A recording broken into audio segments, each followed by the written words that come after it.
on noticing that, we also went and signed an MOU with the Nigerian Stock Exchange, so that at a point, what will happen is our members will be able to easily trade equities, and they decide to do it the same day, move and trade a commodities exchange, so that we don't have to start reinventing the wheel. We don't want people working in silos, and we don't want to invest too much money in infrastructure that will be tantamount to duplication. There are things that your members should be learning with their new learning curve. There are new technical things they need to know to be part of this game changer. I will tell you that you can't trade in commodity market because it's part of the curriculum. I mean, they've been trained about it. The only what we've been waiting for is for the exchanges to kickstart it. Okay, we thought it was going to start years back in the era of Indio Kereke when Abuja Commodity Exchange was established. But unfortunately, the Nigerian politics came into play, and we couldn't make any headway from it. Okay, so to answer your question, our members are fully prepared. They're trained for it. The theoretical part of it has been taken care of. We're waiting for the practical. I've been involved from the beginning. What our members are doing now is to better the method of what our grandmothers and others did then. Now that they have called us to say this is what they want to do, which means they must be prepared and has possibly bring the fertilizers and other things that will make it look good, and the monetary aspect of it. Even the monetary aspect of it that we are talking about, the monetary was not available then. They do what they call trade by barter. If you have yam and I don't want to eat yam, I need corn, I will exchange my yam with the corn you have. Give you yam, I collect corn to eat. That's part of the exchange. But now money is involved. So I know that our people are equal to the task, and that's why they are here to sandpaper all the things they need to do. It's possible if you had created products also for Agric and primary products to be tradable. The exchange is, I don't want to speak for the exchange, but I know that the exchange is working on products like that to generate them for them to be uploaded into the capital market.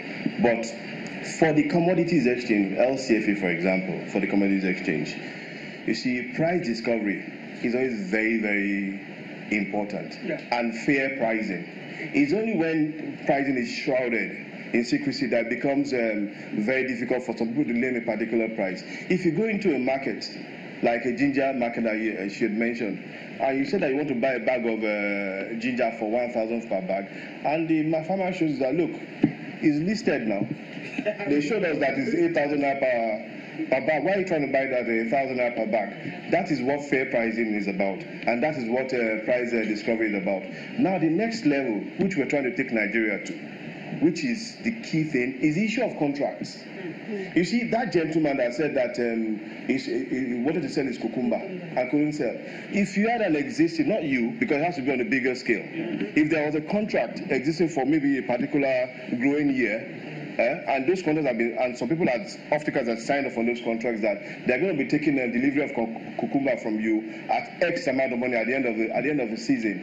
It makes it easier for planning. You'll be able to hedge. You have risk management products in place for you to be able to get a particular price, because then there will be warehouses that will be standardized and will be taken off you people, and it makes it, and these people so like will be making more money. And that is why we're trying to see how we remove our country from a silos situation from the informal market into a very, very structured, organized market that people can view from all over the world and make decisions, and monies can move. And that's why we are making sure that we are finishing up with a Nigerian interbank settlement, whereby anything that happens to anybody, Sterlite and Co., you do this, you buy today, you get your settlement third day, and you can move on. That's why we're having interventions. Then we have a number of DFIs also intervening in the agri value chain, one way or the other, the BOI, the New Development Bank of Nigeria, the Bank of Agriculture. So we have different, everybody's trying to play his own role in how do we bring all of them together to have a system that government agencies understand what we're talking about in this room and where we want to be to go next, instead of everybody trying to play different roles at different levels. So you go to Bank of Agriculture, it is this, go to BOI, it is this. When I run into our cost borrowers program, maybe someone tomorrow is going to set up something else again and we say, let's put another 100 billion. So we have different intervention funds all hanging around. So we have the highest money in Africa, but we are lending almost the least compared to the potentials that we have, whether it's in terms of arable land or what we can, the temperate climate that should leverage, that should move us forward. It's about simplicity. And like maybe you or some other person said, we can't keep working in silence. A lot of these interventions, even the ones in DFG, etc., are duplicating each other's target.